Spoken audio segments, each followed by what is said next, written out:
Democracy in Conversation. Welcome to Democracy in Conversation. And for this episode, I am so incredibly thrilled to have Helena Kirk. I've known Helena since you were, 12, 13 years old? 11, I think, was when I met you. How old were you? 11.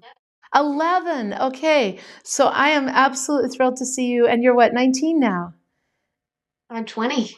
20. Oh my gosh. Yeah. So yes, I have known you for almost half your life. So this is fantastic.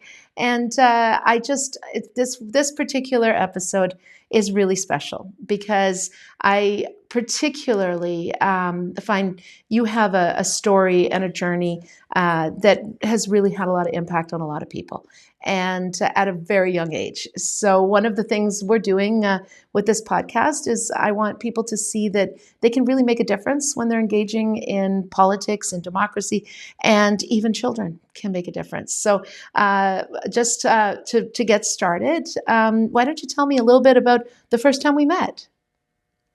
Yeah. So it was when I was 11. I was selected to be the champion child representing Sick Kids Hospital. And because it was Canada's 150th anniversary, um, the trip that year was to go to Ottawa, and I got the opportunity to briefly meet with the Prime Minister and the Minister of Health. Um, and I took that opportunity to say, hey, well, in the vicinity of the federal government, why don't I use that opportunity to talk to the people that are in charge? Because I had been advocating almost my entire life for better funding for childhood cancer research and treatment. And so I took advantage of that opportunity to present what I knew about childhood cancer research. At the time, it was only 3.5% of all federal funding for childhood cancer or for cancer research was going to childhood cancer. So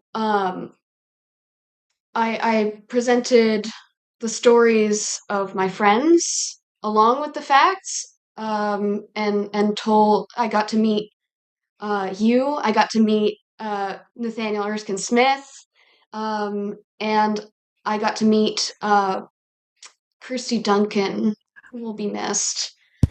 She was the Minister of Science at the time, and yeah, so that day on Parliament Hill, um, it really snowballed into something much bigger. Where a year later, I was naming this grassroots advocacy organization that had started.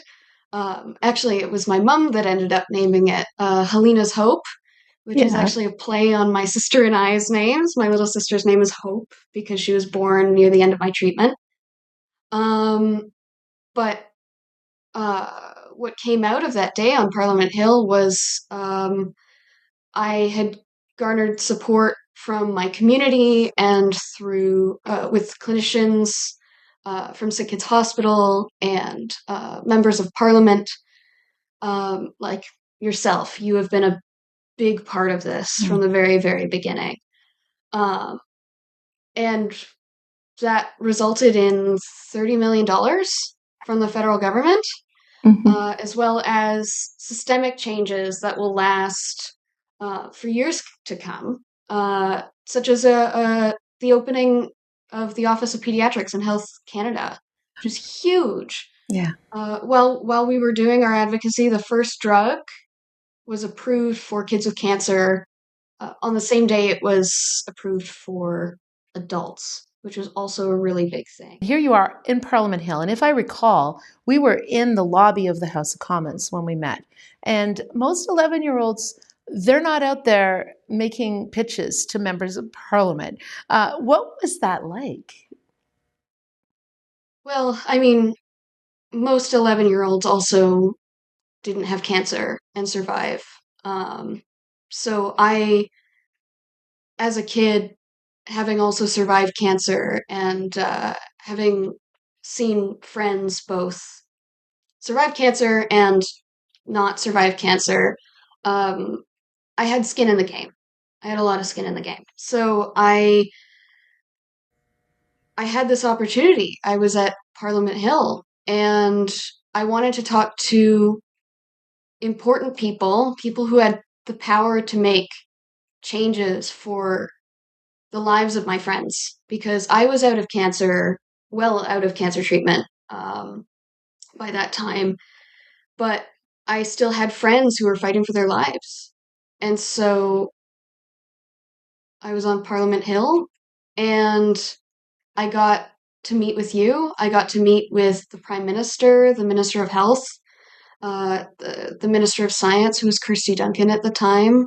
Mhm. Uh, she'll be deeply missed.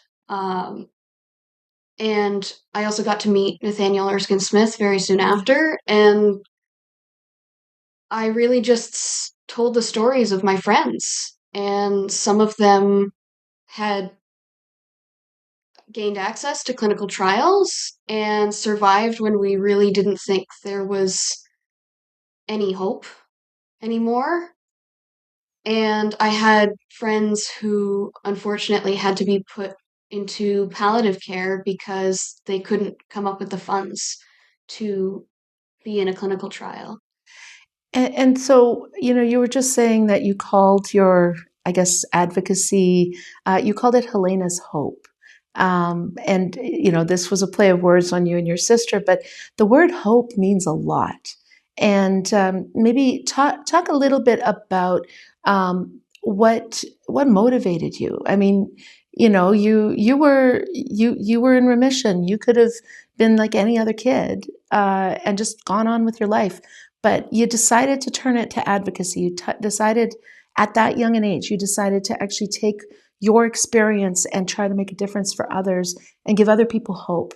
So maybe talk a little bit about why you did that. So, I mean, there was a lot that was unfair about the system for kids in Canada. Canada was seen is at the time was seen as a, a bit of a nuisance for pharmaceutical companies to come to Canada and do clinical trials, especially for children, because for there were 14 ethics review boards across the country. So if a company wanted to provide or carry out a study in Canada, they would have to go through each review board individually. And so what ended up happening is only kids in Ontario, maybe Quebec, maybe BC, maybe a few other provinces would get access to these clinical trials. Or they'd say, you know what, it's not worth the trouble. They'd put the studies out in the States, which had one ethics review board, if I remember correctly. Mm. And not only would Canadian children have to cross the border and pay for housing and groceries and upend their entire lives, but they'd also have to pay out of pocket for those clinical trials Yeah. just to have the hope to survive another day. And so, what changed? I mean, obviously, you spent quite a bit of time, and I remember there's a lot of people that I make suggestions to. Most of them don't actually follow through. But when I had suggested to you that you knew so many families and so many kids with cancer around the country, that each of them should call their MP and talk to their MP. And meanwhile, you were feeding me names, and then I would go and talk to those MPs and get them to sign a letter to the finance minister and get them to advocate. And it was really kind of a huge mobilization. I remember you were on TV and like most people, when I say, well, if you really want to get something done, start mobilizing, start, getting other MPs on, they don't actually get out there and start an entire advocacy organization and actually mobilize across the country and do the things that you did. And I got to say, it was very, very impressive. And it made my job a lot easier because every time you phoned me and said, oh, guess what? I've got this MP on side, then I could go talk to them. And, we were actually rather successful. But that's that is not easy to do. I mean, you make it sound like this was all really easy, but tell me how you did that. And again, when you have an MP say, "Hey, you know what? Why don't you mobilize? Why don't you get other MPs?" What made you actually go out and do it?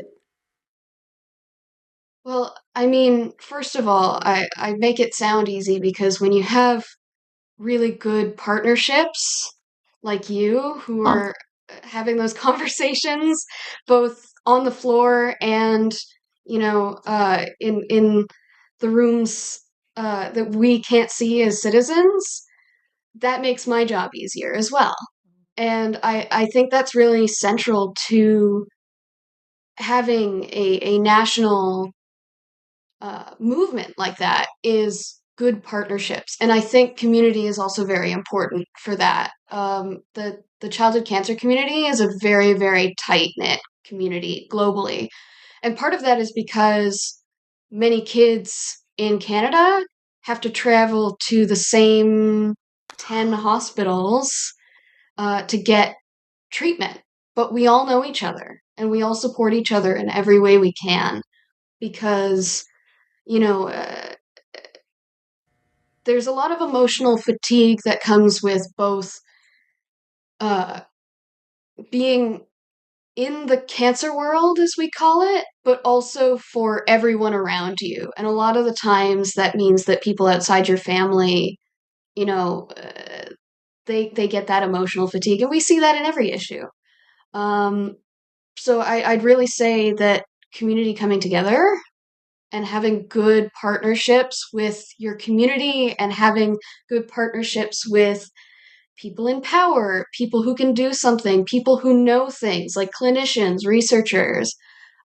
If everyone comes together, suddenly everything seems very easy. But you have to first get that first hurdle done with, which is who's here that can help me? Who can I talk to? Who are the right people? And I think the the the best thing that I did right up at the start that started it all was I had the opportunity to come to Parliament Hill and I got to meet people like you and you helped me know who do I talk to? What is research, which is federal, and what is provincial, which is healthcare? How do you navigate that? How do you, put that funding in a square jurisdiction, which was an issue that we actually came across where we got to a point where federal MPs were saying, I don't know if this is federal. I think this might be provincial because it's healthcare. And then we would go to provincial MPPs and they would say, this is research. I think this is federal. And so we had to get a law firm, which luckily, again, the childhood cancer community is very tight knit. And in Blake's law firm, there was a cancer mom, and she was able to get the law firm to provide pro bono work wow. to put that squarely in the jurisdiction of the federal government. But if I didn't have partners in the know and partners with power that I had talked to and done the vulnerable thing of asking for help, I never would have known how to do anything, and I never would have been able to do as much as we ended up being able to do. And that's what you hear a lot, right? When people say, well, I'm not going to bother because I don't even know how, right? I think a lot of people do want to make a difference and advocate, but they don't know, they don't have an entry point. Mhm. And so, finding those entry points, that's, I think, part of what you were able to do. And then just convening people, but that takes a lot of effort. And Yes. also, I got to say, like, you're giving yourself a little bit less credit than you deserve because you were so and still are so articulate. And I remember I was the chair of the Women's Caucus at the time, and we were able to convene a meeting of the Women's Caucus. So now here you are, 11 or 12 years old at this point, and you're sitting in a committee style room in Parliament in center block, and you're making a presentation to a room full of members of Parliament. And I a don't know if pretty it showed, but I was shaking like a leaf the whole you time. looked so professional, and so you were the perfect combination of being real and being compelling, but with data and facts and statistics. I remember, you had that all of those the charts and this is something that I think for a lot of people that'd be pretty scary. But at the end of the day, you had a voice, and through that, you were able to mobilize a lot of other people. And I think you said something really particular there when you said it really takes the whole community, but sometimes it takes one person to get that spark to get other people to do it because most people think they can't.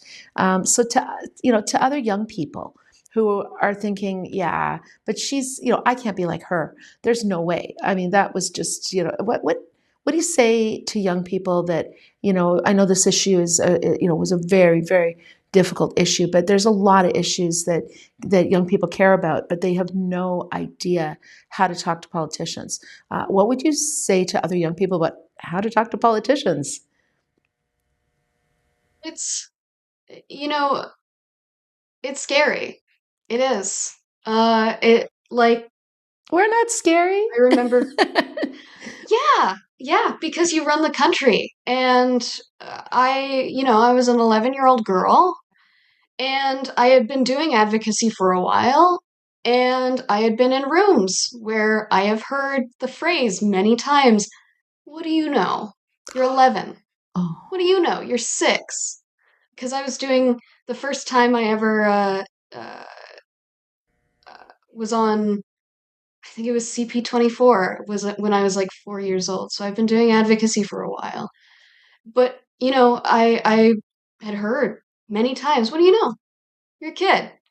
So I think part of why youth engagement tends to be low is because we're not encouraged to be leaders in every space. In many spaces we are, like in school or in clubs or where it's facilitated, but even when there is student leadership or youth leadership, it's always under adult leadership. And so, if you say, "Hey, this system doesn't work. Why is it like this?" You know, you see that in classrooms. Sometimes it's like, "I can't do anything about the system because you're a kid and you don't have a job here," or "I'm just a teacher and I can't change the school board," or "I'm just an administrator. I can't change what we do in the classroom." So and I would get that in government sometimes. I would call it, "How can I not help you?" Where sometimes uh, you would talk to an office or you'd contact someone and you don't know your initial point of entry a lot of the time. And you say, "Hey, I am looking for someone to talk to about this and this and this. Can I schedule a meeting about this?" And they would say, "Actually, I'm not the right person to talk to. Go to person B." And person B would say, "Actually, I'm not the right person to talk to. Go to person C." And person C would say, "You know, I can't do this. Go to person A." And you'd be stuck in a circle oh. of, "How can I not help you?" So it was all very polite, but it also was not I helpful. want to get a little bit to because those that are watching they don't yet know what you succeeded in. So I want to get a little bit to what it was that you actually achieved because it was really quite remarkable. So you were advocating, talking to members of parliament about childhood cancer research. for funding. You were asking for $30 million, which we ended up writing a letter to the finance minister, signed by a lot of MPs of whom you and your friends had engaged, asking for that, but also for changes to how childhood cancer research is done in Canada. Tell us what came of it. What happened? So a lot came of it. Some of it was systemic and is still going on today, and some of it was major but short-term changes, and you need both to succeed. So we got $30 million in the Yeah, budget, yeah. um, Not the first which budget though. It took two budgets before you no. got there, right? It's a Oh lot of yeah, work. yeah, Yeah, no, it yeah. this took years to get. Hmm. By no means is any of this quick. And I never want to give that impression, because if you have that impression going into this, you're gonna be a month in and exhausted. Oh. It's totally a long game. And so, Mhm. you know, I met with two ministers of finance before we even started talking about putting it in the budget. And a But few we ministers of health eventually, too, right? two ministers of health, two Yeah, ministers of finance, two parliamentary secretaries, and we had 150 families across the country talking to their MPs, and we had over 80 or 90 MPs supporting our yeah. cause. And that doesn't happen overnight.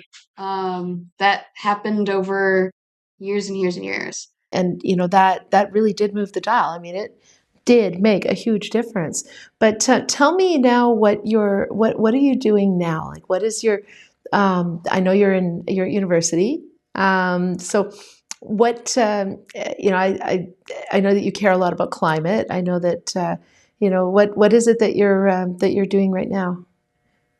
Yeah, so I'm at the University of Waterloo right now. I'm studying climate and environmental sciences. And I'm really enjoying that program. I'm someone who likes to be right face to face engaged with whatever topic I'm engaging in, and there's like that the environmental science is as face to face as you can Yeah, get, especially with climate science or yeah, meteorology, because sometimes the science is pelting you in the face. Um, literally. Yeah. but yeah, so I really enjoy science, and I really enjoy science communication. Big surprise there. Yeah. And I really enjoy being outside, being on my feet, being face to face with people, having these conversations about, you know, the future. What can Yeah. we do? What are the possibilities here? I feel hopeless. What is the real Yeah. science, and how do I feel hopeful again? Yeah. I mean, I have those skills. Um, and there's a place that needs them as well as in Mhm. healthcare. So yeah, I'm really enjoying my studies, and I've been doing co-ops. I've been enjoying the jobs that I've been able to have as well. So yeah, because the climate crisis is also a major. It's a cause of anxiety for a lot of young people, but it's also an area that I think hope is really important. You were talking about hope, but we Yeah, also, I want to ask a little bit, if it's okay, about role models because you're studying science, and I know that you mentioned earlier one of the really key champions that was working with you and helping you. I remember the first time you came to Parliament, you got to meet the Prime Minister, but then you asked me, can I meet Kirsty Duncan? Because she was a real role model for you. And I saw what you looked like 5 minutes after we met. I mean, literally, like on the steps of Parliament, she was walking one way and you're going the other. We managed to get her to stop yeah. and She meet with ran out you. of Parliament Hill Yeah. just Oh, to catch me at the tail end of being there, which was incredible. What a like there's nothing more engaged and caring to be out in the cold in nothing but a half sleeve blazer to listen to a an 11-year-old girl on the steps of Parliament in the dead of winter. And she ran out because I told her that you were leaving, and I said that you had really wanted to meet her. And she was like, I can't let her leave without talking to her. She literally like ran out the door to go make sure that she got to talk to you. And that's who she Yeah, and was. I remember speaking to her, and the way that she looked at me and listened to me on those steps, she held my hand like this, and it was like no one else existed. I had her undivided, full attention. And, her schedule was probably packed to the brim, but, you know, it was like none of that ever existed. She held my hand and she listened to my full speech Mhm. that I had prepared. Um, and she just sat there and let me speak. She didn't interject. She didn't ask questions about, well, that's a great idea, Helena, but I don't think we can do that. Or she just let me speak. And, the whole time she totally could have hurried me because she She was was probably cold. shivering Yeah. because I had a coat. She did not. Um, that didn't matter. Nothing else mattered. She was only listening to me and what I had to say. And what a role model. Mhm. What a woman who sits there and cares wholeheartedly, undividedly. That is, I think, the prime example of a leader Yeah. is, again, a leader is just one role in a team. And Christy Duncan understood that. And I think there's probably more than a few young girls who are watching this who are looking at you as a role model. And I know that you're studying science just like Kirsty. And, I think it's just important for all of us to listen, to be listened to. As politicians, we're humans too.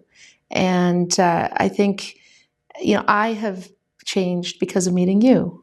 And I think not only not only do these conversations, the like what you just described with our late good friend Kirsty, these conversations matter. And I think for a lot of people out there, like I want to get back to what you said about hope, because for a lot of people out there who are losing hope, they can hear a story like yours, and I think it can inspire. And if every one of us just does what we can, and I like how you were talking about doing as much or as little as you're able to, but if everybody does what we can make a difference. We can save lives. We can change the future of our planet. I really admire you, and I'm really, really grateful that you were here today to have this conversation, one of many, many conversations. And I want to thank you so much for being here. And this Thank is you. Democracy in Conversation. Thank you.